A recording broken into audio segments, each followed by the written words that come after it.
नमस्कार, मैं हूं अमित पालित। दिव्यांग जनों के लिए खबरों के इस खास बुलेटिन में आप सभी का स्वागत है। यह स्पेशल बुलेटिन उन लोगों के लिए है जो बोल नहीं सकते, सुन नहीं सकते। तो चलिए शुरू करते हैं दिव्यांग जनों के लिए स्पेशल न्यूज बुलेटिन।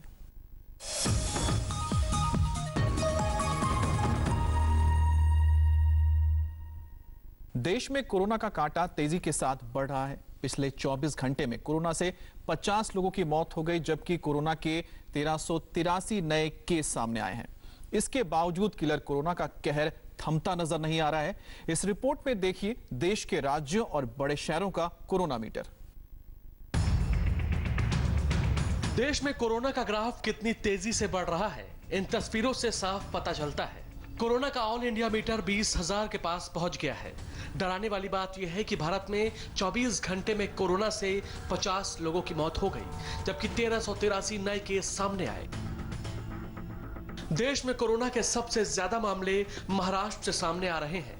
महाराष्ट्र में अब तक 1518 कोरोना केस सामने आए हैं, जबकि 251 लोगों की मौत हो चुकी है। महाराष्ट्र के सबसे बड़े हॉट स्पॉट मुंबई में अब तक 3455 केस सामने आए और 151 लोग अपनी जान गंवा चुके हैं। महाराष्ट्र में पिछले 24 घंटे में 552 कोरोना पॉजिटिव केस आए हैं, जबकि 19 लोगों की मौत भी हुई है। वहीं मुंबई में पिछले 24 घंटे में 355 केस सामने आए और 12 मौत हुई। महाराष्ट्र में पिछले 24 घंटे में जो 19 मौत हुई, उसमें सबसे ज्यादा 12 मौत मुंबई में हुई। इसके अलावा 3 मौत पुणे, 2 मौत ठाणे, 1 मौत सांगली और 1 मौत पिंपरी चिंचवाड़ में हुई। मुंबई महाराष्ट्र का हॉट स्पॉट है तो मुंबई का हॉट स्पॉट है एशिया का सबसे बड़ा स्लम धारावी। धारावी में पिछले 24 घंटे में 12 नए केस सामने आए। इसी के साथ धारावी में कोरोना के मरीजों की संख्या 179 हो गई। धारावी में अब तक कोरोना से 12 लोगों की मौत हो चुकी है। धारावी मुंबई के सबसे बड़े हॉटस्पॉट इलाके के तौर पर देखा जा रहा है। मुंबई महानगर पालिका के उस मैप पर नजर डाले तो जीन नॉर्थ वार्ड में कुल मंगलवार को ही 250 से ज्यादा पॉजिटिव केसेस देखने को मिले, जिसमें से धारावी में ही अब तक 180 कोरोना पॉजिटिव केसेस सामने आए हैं। सबसे अहम बात यह है कि मंगलवार को भी एक शख्स की मौत हुई और इस तरह अकेले धारावी इलाके में ही जो मृतकों का आंकड़ा है मंगलवार देर रात तक 12 तक पहुंच गया। ये प्रशासन के लिए कहीं ना कहीं चिंता का विषय है। देश की राजधानी दिल्ली भी कोरोना का हॉट स्पॉट बन चुकी है। दिल्ली में कोरोना का मीटर तेजी से बढ़ रहा है। दिल्ली में पिछले 24 घंटे में कोरोना के 75 नए केस सामने आए हैं, जिसके बाद कोरोना के मरीजों का आंकड़ा दिल्ली में 2156 पर पहुंच गया है। दिल्ली में अब तक कोरोना से 47 लोगों की मौत भी हुई है। दिल्ली में हर दिन हॉट स्पॉट की संख्या में इजाफा होता जा रहा है। अब दिल्ली में 87 कंटेनमेंट जोन बनाए गए हैं। दिल्ली में 3 नए इलाकों को रेड जोन यानी हॉट स्पॉट बनाया गया है। इनमें शामिल है गली नंबर 2, 3, 4 देवली एक्सटेंशन, हर्ष विहार हरिनगर एक्सटेंशन का इलाका, कृष्णापुरी मेन रोड मंडावली का इलाका। इसी के साथ दिल्ली में अब 87 हॉट स्पॉट हो गए हैं। मध्य प्रदेश में कोरोना की रफ्तार कितनी डरावनी है, यह भी आपको दिखाते हैं। मध्य प्रदेश में कोरोना से अब तक 80 लोग अपनी जान गंवा चुके हैं। इंदौर मध्य प्रदेश में कोरोना का सबसे बड़ा हॉट स्पॉट है, जहां से कोरोना के अब तक 915 मामले रिपोर्ट हुए हैं, जबकि मौत का आंकड़ा 52 तक पहुंच गया है। इसके अलावा भोपाल में 285 कोरोना के केस सामने आए और 7 मौत हुई। मध्य प्रदेश में कोरोना संक्रमण का कहर अब भी जारी है। मध्य प्रदेश में तकरीबन 1552 मामलों के साथ मध्य प्रदेश देश के प्रमुख 6 राज्यों में से एक हो चुका है। वहीं अब तक हुई 80 मौतों के चलते मध्य प्रदेश का सबसे ज्यादा कोरोना संक्रमित मरीजों की मौत के साथ तीसरे नंबर पर मध्य प्रदेश पहुंच चुका है। अगर हम राजधानी भोपाल की बात करें तो तकरीबन 285 जो मामले हैं सामने आ चुके हैं, जिसमें से 33 जो है करीबन पुलिस कर्मी और उनके परिवार वाले कोरोना संक्रमित पाए जा चुके हैं। वहीं तकरीबन 285 की संख्या में से 100 से ज्यादा स्वास्थ्य कर्मी भी अब तक कोरोना संक्रमित पाए जा चुके हैं। अब आपको दिखाते हैं कि इंडिया में कोरोना का डेडली ग्राफ किस तेजी के साथ बढ़ रहा है। अब तक 640 लोगों की मौत हुई है। इसमें सबसे ज्यादा 251 मौत महाराष्ट्र में हुई है। अब तक एमपी दूसरे नंबर पर था, लेकिन अब मौत के मामले में गुजरात दूसरे नंबर पर आ गया है। यहां अब तक कोरोना से 90 लोगों की मौत हो चुकी है। इसके बाद मध्य प्रदेश का नंबर है, जहां 80 लोगों की कोरोना से जान गई, जबकि दिल्ली में 47 लोगों की मौत हुई। राजस्थान नंबर 5 पर है, जहां अब तक 25 लोग अपनी जान गंवा चुके हैं। कोरोना को लेकर पूरे देश में जंग जारी है। दिल्ली गाजियाबाद बॉर्डर के बाद आज दिल्ली नोएडा बॉर्डर को भी सील कर दिया गया है। हालांकि जरूरी सेवाओं को पास के साथ छूट दी गई है। दिल्ली से नोएडा आने वाले कालिंदी कुंज border, Mayur Vihar border, DND और वसुंधरा एन्क्लेव समेत सभी सीमाओं को सील कर दिया गया है। मैं नोएडा और दिल्ली के बॉर्डर पर मौजूद हूँ। यहाँ की तस्वीरें मैं आपको दिखा रही हूँ। दरअसल यहाँ पर जो जिले के जो आला अधिकारी हैं वो यहाँ पर मुस्तैदी से तैनात हैं। पुलिस यहाँ पर, सभी सिपाही यहाँ पर मौजूद हैं। दरअसल जितनी भी ज़रूरी सेवाओं की जो गाड़ियाँ हैं उन्हें ही बॉर्डर को क्रॉस करने दिया जा रहा है। आपको बता दें कि जब 23 तारीख को जब लॉकडाउन किया गया था, उसके बावजूद दिल्ली और नोएडा के बॉर्डर्स पर बड़ी तादाद में जो है गाड़ियों की संख्या देखने को मिली थी। लेकिन अब एहतियात बरतते हुए किसी भी कीमत पर गैर ज़रूरी सेवाओं को जाने की इजाज़त नहीं दी जा रही है और पूरी तरह से निगरानी रखी जा रही है। देखिए सामने तस्वीर देखिए, यहाँ पर एक गैर ज़रूरी गाड़ी जो है वो यहाँ से गुजर रही थी। अब उन्हें यहाँ से लौटने के लिए कहा जा रहा है। फिलहाल तस्वीरें आपके सामने दिखा रहे हैं। यहाँ पर तमाम लंबी कतार जो है गाड़ियों की लगी हुई है, लेकिन सभी गाड़ियों के गुजरने पर यहाँ पर भले ही जो पुराना पास लगा हुआ है वो आज से मान्य नहीं होगा और जिनकी गाड़ियों पर लगे हुए पास जो मान्य नहीं है उन्हें फिर से लौटने के लिए कहा जा रहा है। गाड़ियां यहाँ पर पहुंच रही हैं। तस्वीरें आपके सामने हैं। पुलिस पूरी तरह से मुस्तैदी से यहाँ पर तैनात है। कैमरा पर्सन अश्विनी के साथ दीक्षा पांडे, इंडिया टीवी, नोएडा। पूरा देश कोरोना से मुश्किल जंग लड़ रहा है। कोरोना वॉरियर्स अपनी जिंदगी दांव पर लगाकर हमको, आपको, देश को बचाने में जुटे हैं। लेकिन शहर शहर कुछ लोग ऐसे भी हैं जिन्हें अब भी खतरा समझ में नहीं आ रहा है। यूपी के अलीगढ़ में कोरोना वॉरियर्स पुलिस वालों पर पत्थरबाजी की गई। अलीगढ़ के भुजपुरा इलाके में आज बाजार बंद कराने गई पुलिस पर भीड़ ने पथराव किया। इस पत्थरबाजी में एक पुलिस वाला घायल हो गया, उसके सिर में चोट लगी। सुबह के 10 बजते ही पुलिस वाले बाजार बंद कराने गए थे। इस बीच पुलिस के ऊपर पत्थरबाजी होने लगी। दरअसल अलीगढ़ में जरूरत का सामान खरीदने के लिए सुबह 6 बजे से 10 बजे तक लॉकडाउन में छूट दी जाती है, जिससे पब्लिक सामान खरीद सके। आज 10 बजते ही जैसे ही पुलिस वाले बाजार बंद कराने पहुंचे, उनके ऊपर छतों से, गलियों से जबरदस्त पत्थरबाजी होने लगी। पश्चिम बंगाल के नॉर्थ 24 परगना में ग्रामीणों ने पुलिस की टीम पर हमला कर दिया।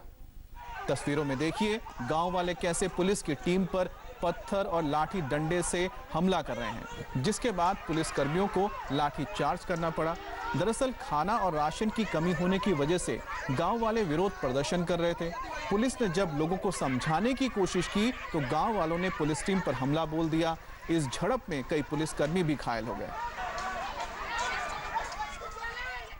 इंदौर में हेल्थ वर्कर्स के साथ पथराव वाले इलाके में अब बदलाव की तस्वीर देखने को मिली है।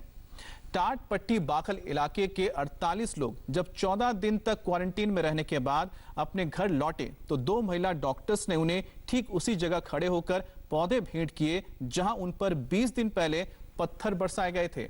इस मौके की तस्वीर सोशल मीडिया पर वायरल हो रही है। अमन का संदेश देने वाले कोरोना वॉरियर्स में डॉक्टर तृप्ति कटदरे और डॉक्टर जाकिया सईद भी हैं। टाटपट्टी बाखल इलाके में 1 अप्रैल को मेडिकल वर्कर्स पर हुए हमले में दोनों महिला डॉक्टर्स के पैरों में चोट आई थी, लेकिन वो इस क्षेत्र में फैली महामारी के खिलाफ जारी अभियान में अगले ही दिन दोबारा जुट गई थी। कैसा लग रहा है आपको? अब पूरी तरह ठीक हो गया? कितने दिन रहे आप? हम 26 दिन रहे। अभी ठीक है? जी। कैसा महसूस कर रहे हैं? बहुत बढ़िया महसूस कर रहे हैं। अच्छा लग रहा है? महसूस कर रहे हैं और हमारे घर में रहेंगे। वो तो दूर थोड़ा दूर हमारे घर में रहेंगे, अंदर रहेंगे 14 दिन तक के। वो ठंडे गर्म पानी से नहाएंगे, तो किसी बात की परेशानी नहीं है। सब ठीक है। हम जितने भी गए बहुत बढ़िया हमारा इंतजाम था, वो बहुत बढ़िया प्रशासन ने हमारा इंतजाम रखा है। एक तरफ जमातियों की कोरोना वॉरियर्स से बदसलूकी की तस्वीरें आ रही हैं, मुस्लिम मोहल्लों में कोरोना वॉरियर्स पर पत्थर बरसाए जा रहे हैं, वहीं दूसरी तरफ दिल्ली की एक मस्जिद से लॉकडाउन के नियम को मानने की अपील की जा रही है। मस्जिद से अनाउंस किया जा रहा है कि रमजान के महीने में घरों से ना निकलें और घर में ही रहकर नमाज अदा करें। 25 तारीख से रमज़ान शुरू हो जाएंगे, इसलिए तमाम हजरात से ये गुजारिश है और ये ऐलान किया जाता है कि लॉकडाउन पूरे हिंदुस्तान में नाफिज है। महामारी चल रही है कोरोना वायरस, ये जानलेवा बीमारी है। इस वजह से रमज़ान मुबारक का महीना और जो इसमें नमाज, रोज़ा और तमाम इबादतें की जाती हैं, वो सब की सब तमाम हजरात अपने घर में ही अदा करेंगे। जिस तरह शब बारात में नमाजें और रोज़ा अपने घर में अदा किया था, इसी तरह पूरे रमज़ान मुबारक के महीने में भी रोज़ा और रमज़ान और तरावी और नमाज तमाम चीज़ें अपने ही घर में अदा करेंगे। घर से बाहर हरगिज़ न निकलें, मस्जिद आने की कोशिश ना करें। मस्जिद के ताले बंद है, लॉकडाउन होने की वजह से तमाम चीज़ें बंद है। मस्जिद के अंदर जो एक बंदा मैं रहता हूँ वही नमाज पढ़ेंगे, बाहर का कोई आदमी मस्जिद के अंदर नहीं आएगा। और कानून और प्रशासन का ख्याल रखें और प्रशासन का भरपूर साथ दें और कानून का पालन करें। कोरोना के खिलाफ जंग में प्रधानमंत्री नरेंद्र मोदी पूरी ताकत के साथ खड़े हैं। वो कोशिश कर रहे हैं जिससे कि वो कोरोना को हरा सकें। इस बीच पीएम मोदी अपने बुजुर्गों को नहीं भूले हैं। कोरोना के खिलाफ जंग में पीएम मोदी बुजुर्गों से आशीर्वाद ले रहे हैं। आज सुबह 8:40 पर पीएम मोदी ने कुशीनगर के नौरंगिया विधानसभा सीट से पूर्व विधायक श्री नारायण उर्फ भुलई भाई से फोन पर बात की। 106 साल के श्री नारायण 1967 में जनसंघ से विधायक चुने गए थे। हेलो। अच्छा नमस्कार। नारायण जी प्रणाम। कैसे हैं आप? बहुत अच्छा। आप? वाह, आपकी कृपा सब ठीक चल रहा है। आपने तो शताब्दी पूरी कर दी। हाँ, 106 हो गया। 106 हो गया। बस यूं ही मन कर गया, मैंने कहा चलिए आप इतने सारा शताब्दी देखा है, इस संकट के समय आपके आशीर्वाद ले लूं। अरे बहुत बहुत धन्यवाद।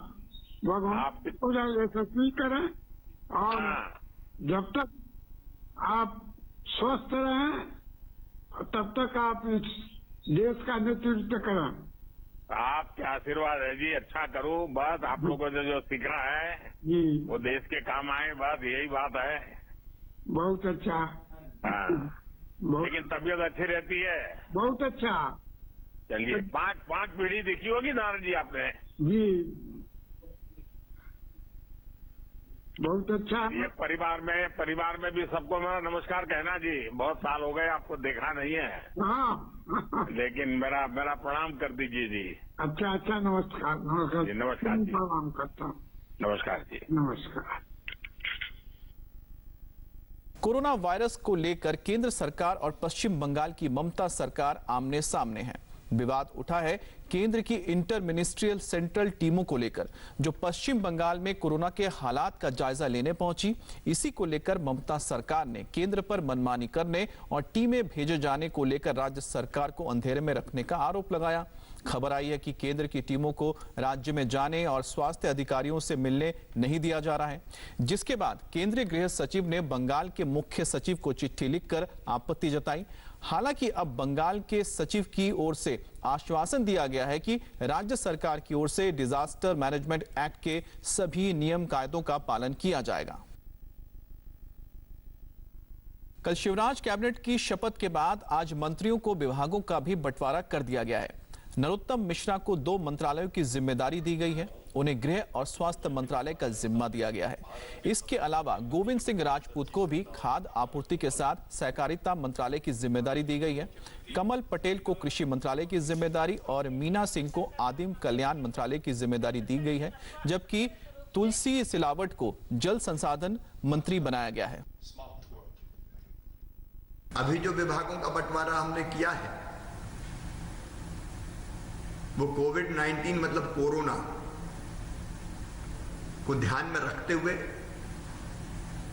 उसको नियंत्रित करने के लिए जितने विभाग जरूरी थे प्रमुखता से उनका बंटवारा किया है।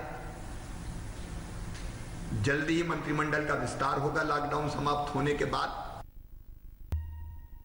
कोरोना के चलते अमेरिका में दिन ब दिन मौत के आंकड़े बढ़ते जा रहे हैं।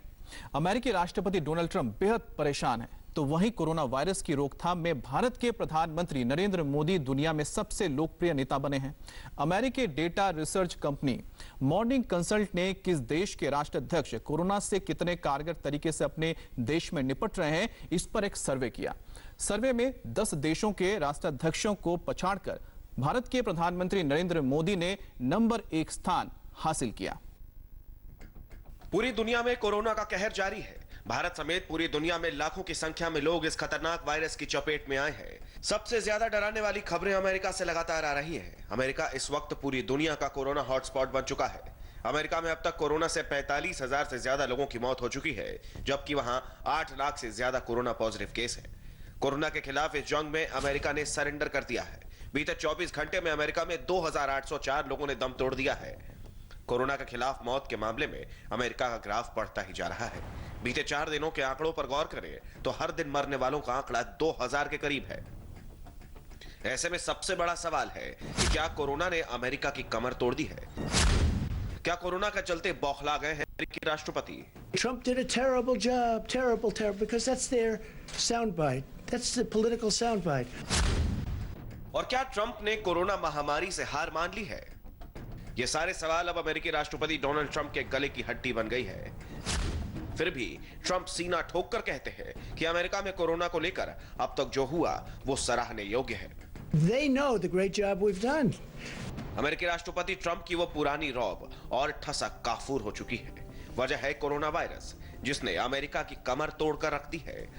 और जब अमेरिका में हो रही मौतों पर सवाल किए जाते हैं तो सुनिए उनका जवाब क्या होता है। They want maximum because they want to be able to criticize. Because it's almost impossible to get to the maximum number, and yet we've been able to do it already. I put on a ban on China before anybody in this country died. I put on a ban. In other words, I stopped China from coming to the United States. I stopped Europe from coming into the United States long before the March date that you're talking about. So people should say I acted very early. That was a very hard thing to do.